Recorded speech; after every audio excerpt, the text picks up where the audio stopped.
Après 2 rencontres de très haut niveau ce dimanche 15 octobre, les yeux des supporters sont désormais rivés vers les demi-finales de la Coupe du monde de rugby.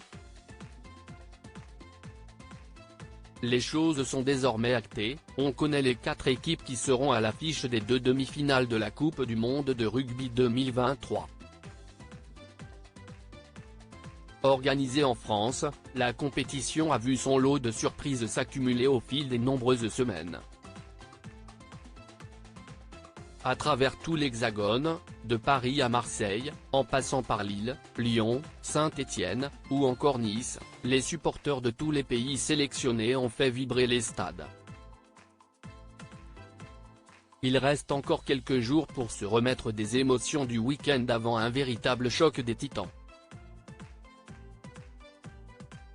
Coupe du monde de rugby 2023, où et quand voir le match Angleterre-Afrique du Sud ? On connaissait déjà l'affiche de la première demi-finale, l'Argentine contre la Nouvelle-Zélande.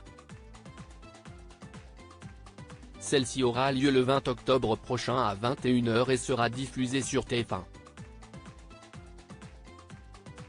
La première a mis à mal la défense du pays de Galles, samedi 14 octobre, remportant le match à 29 contre 17, et ce, malgré la présence du prince William et de son fils George, venus tout spécialement à Marseille pour l'occasion. La seconde l'a quant à elle emporté de peu face au XV du Trèfle, 28-24. Mais ce dimanche 15 octobre, les 2 quarts de finale ont permis de connaître le visage de ceux qui disputeront la seconde demi-finale, programmée pour le 21 octobre à 21h sur TF1. Antoine Dupont de retour, l'Afrique du Sud s'impose au Stade de France d'abord, l'Angleterre a remporté son match face aux îles Fidji au bout des 80 minutes réglementaires, 30-24. Les Anglais avaient pour eux la princesse royale, Kate Middleton, qui avait aussi fait le déplacement jusqu'à la cité phocéenne pour supporter son équipe.